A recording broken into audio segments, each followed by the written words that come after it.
정말 불가피하게 계약서를 작성을 못할 상황이 되면 그러니까 문제야. 오히려 전화 와서 돈부터 막 넣겠다고 해요. 임차인들이 네. 멋모르고. 임대인이 거짓말하면 그렇죠, 또. 어떡해.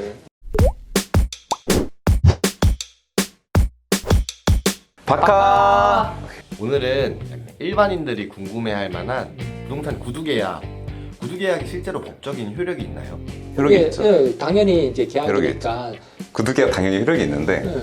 우리가 계약서를 쓰는 이유가 그 구두계약이 효력이 없어서가 아니라 나중에 분쟁이 발생했을 때 명확하게 증명하기 위해서 계약서를 쓰는 거고, 근데 구두계약은 그 반대로 얘기하면 입증하기가 어려운 거죠. 두 명 말이 달랐을 때 증거가 안 되는 거예요. 그런 걸 명확하게 하려고 그런 조항까지 만들어서 계약서를 쓰는 거고, 그 과정에서 공인중개사가 있는 거고.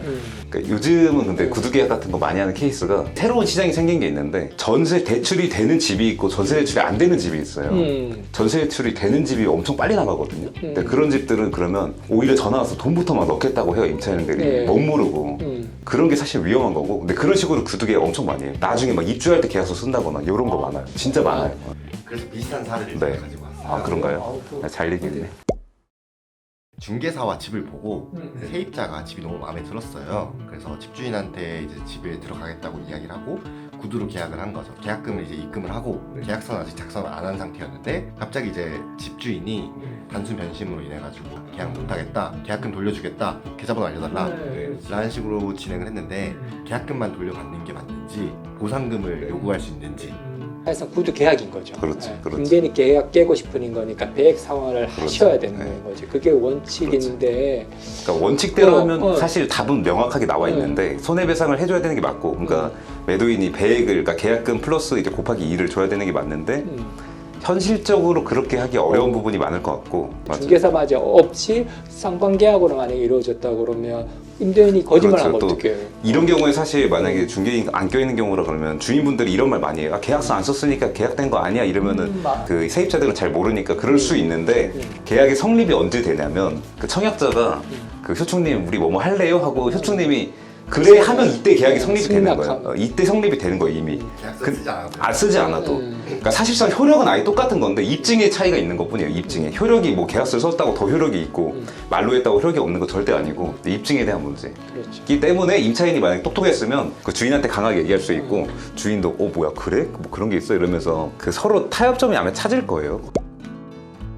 대학가에서 연세로 360만 원에 구두 계약을 했는데 2월에 입주를 했어요. 12월 말에 기말고사가 끝나고 이제 나가라고. 여기에 문화가 학기 종료 시점이 계약 종료 시점이다. 그리고 세입자는 난 2월에 들어갔으니까 2월까지 해야 된다.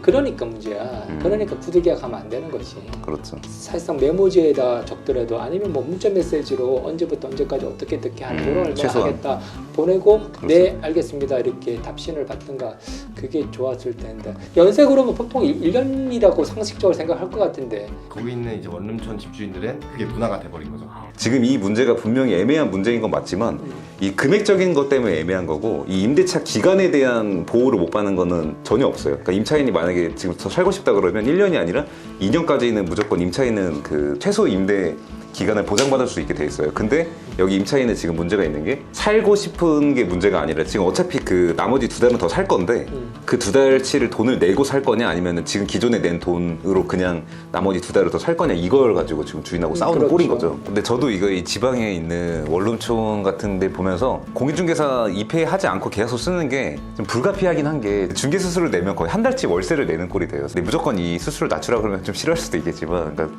저희도 공인중개사지만 약간 그 절충안을 찾아서 이런 시장에도 진입을 해서 당연히 입회하에 뭔가 진행을 할 수 있도록 그런 시스템을 새로 만들면. 뭐 대학교랑 좀 뭔가 이렇게 서로 연결을 해서 뭐 계약서 서류만 뭐 작성해 주실 수도 있지 않을까 싶어요. 적은 비용으로. 실질적으로 중개 서비스를 하는 건 아니기 때문에, 왜냐면 이미 집주인하고 세입자가 만나서 온 거니까. 사실상 조율은 네. 다 끝났고. 그러니까 진짜 최소한의 금액으로 그냥 계약서 대필해 주는 느낌으로 그렇죠. 그런 서비스가 네. 만들어지면 이런 문제가 거의 발생하지 않을 것 같은데, 그렇게 생각합니다.